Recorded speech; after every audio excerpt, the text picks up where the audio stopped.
बाबूजी, मत करो ना अभी ब्याह।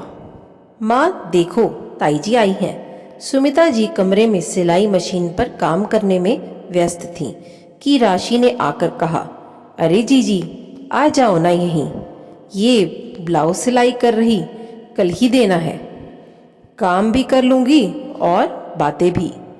राशि बेटा, ज़रा चाय नाश्ता लाकर दे देना, फिर जाकर अपनी पढ़ाई कर। सुमित्रा जी ने बड़ी जेठानी को बैठने का इशारा कर बेटी से कहा। राशि फटाफट चाय नाश्ता लाकर रख दी और बोली, माँ, अब 1 घंटे तक मुझे कोई काम न कहना। एक चैप्टर पर अटकी हुई हूँ, उसे खत्म करना ज़रूरी है। ठीक है बेटा, जा। सुमिता जी कहकर फिर से काम पर लग गई। बोलो ना जीजी, क्यों आना हुआ? कोई कपड़ा देना है क्या सिलने को? सुमिता जी ने पूछा।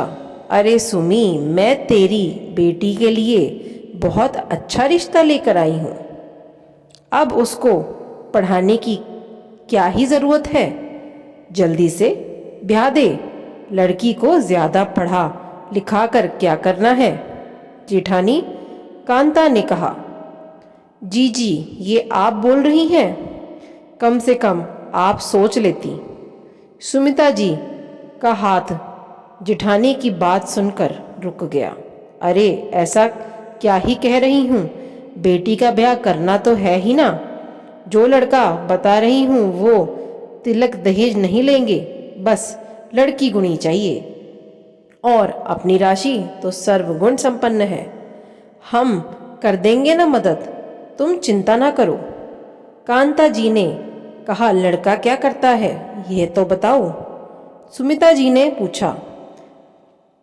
10वीं पास कर अपनी परचून की दुकान चला रहा है और उनकी दुकान पूरे कस्बे में सबसे बड़ी है। पैसे की कोई कमी नहीं रहेगी तेरी बेटी को।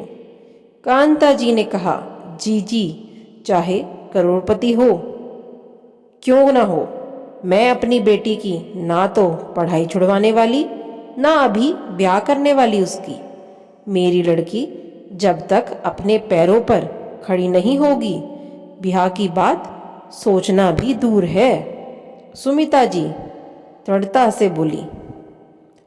कांता जी गुस्से में उठकर जाते हुए बोली, कह रही हूँ बहुत पछताएगी।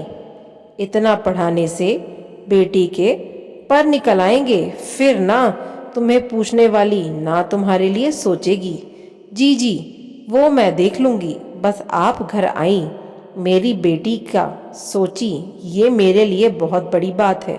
आपका धन्यवाद। कहते हुए सुमिता जी ने हाथ जोड़ दिए। यही हाथ उसने अपने ब्याह के समय अपने बाबूजी के सामने जोड़े थे। रोते रोते कहती जा रही थी, बाबूजी, मत करो ना अभी ब्याह। देखो, पूरे स्कूल में टॉप की हूँ, मुझे आगे पढ़ना है। 10वां ही तो पूरा पास की थी वो, और पूरे गांव के लोगों ने टोकना शुरू कर दिया। बेटी को अब ज़्यादा पढ़ाना शुरू कर दिया। बेटी को अब ज़्यादा पढ़ाने का क्या फ़ायदा, हाथ से निकल जाएगी। शहर जाकर ब्याह कर भेज दो, समझते रहेंगे ससुराल वाले। सुमिता जी गिड़गिड़ाती रहीं। अपनी माँ के पैर पकड़े, पिता के पैर पकड़े, यहाँ तक कि दादी से बोली, दादी, तुम तो कहती थी मैं तुम सबका नाम रोशन करूँगी, पर ब्याह कर कैसे? बोलो ना बाबूजी को मुझे पढ़ने दें। पर सुमिता जी की किसी ने न सुनी। वीरेन बाबू की पत्नी बन घर की बहू क्या बनी, फिर जिम्मेदारियों में ऐसी फंसी कि अपना रिजल्ट देखकर बस आंसू बहाती पढ़ाई करने की इच्छा कहीं दफन कर आई थी। और जब 2 बेटों के बाद राशि हुई तो हुक सी थी, बेटी को पढ़ाना है। जो तब ना हुआ वो अब होगा। पति भी तीनों बच्चों पर शिक्षा पर ध्यान देते थे।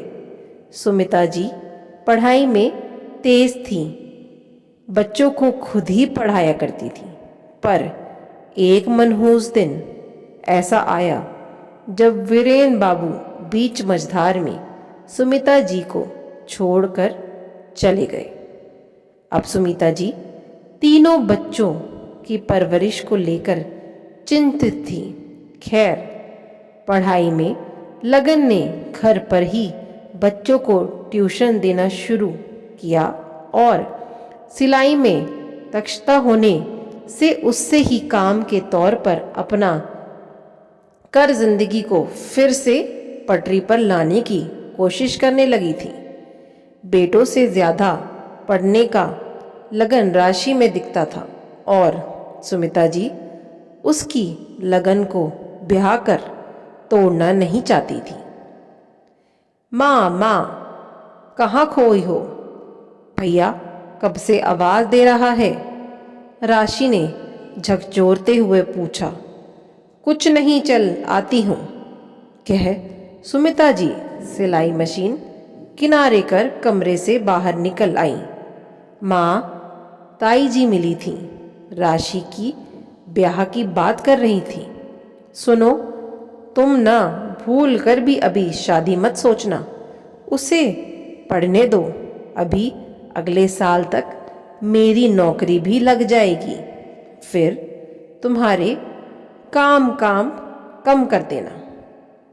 बड़े बेटे ने कहा, हाँ बेटा, मैंने मना कर दिया। अब मेरा वाला समय नहीं रहा जो समाज का सोच बेटी को ब्याह कर दूं। अब ज़माना बदल रहा है और मेरी बेटी इस बदलते ज़माने के साथ कदम से कदम मिलाकर चलेगी। बस तुम दोनों बेटों का भी इसमें साथ चाहिए। सुमिता जी सोफे पर बैठते हुए बोली। हम सब साथ हैं माँ, कहते हुए सबने एक के ऊपर एक हाथ रख अपनी बात का समर्थन कर दिया। सुमिता जी की आंखों से बर आंसू निकल आए। एक वो समय था जब वो सबके पैर पकड़ कर गिड़गिड़ा रही थीं अपनी पढ़ाई के लिए, और आज सब पढ़ाई पर जोर दे रहे हैं, ब्याह करने की जल्दी नहीं दिखा रहे। थैंक यू माँ, मुझे समझने के लिए। मुझे भी ताई जी की बात सुनाई दे रही थी और मैं डर रही थी कि तुम भी कहीं। राशि माँ के गले लग बोली। सुमिता जी उसे सीने से लगाते हुए बस इतना ही बोल पाई, ये अब का समय है लाडो, तब का होता तो शायद तू मेरी तरह। दोस्तों, आज भी बहुत जगह बस परिवार के दबाव बेटियों के ब्याह जल्दी कर दिए जाते हैं। वो पढ़ना चाहती हैं पर पढ़ नहीं पाती। एक पढ़ी लिखी औरत की सोच व्यापक होती है, वो पढ़ाई का महत्व जानती है। विपरीत और किसी भी परिस्थितियों में परिवार का सहारा बन सहयोग कर सकती है। उसे पढ़ाएं लिखाएं, ब्याह कर उसकी इच्छाओं का दमन न करें। आशा करती हूँ आपको ये प्रेरक कहानी बहुत अच्छी लगी होगी। चैनल पर नए हैं तो चैनल को सब्सक्राइब करें। धन्यवाद।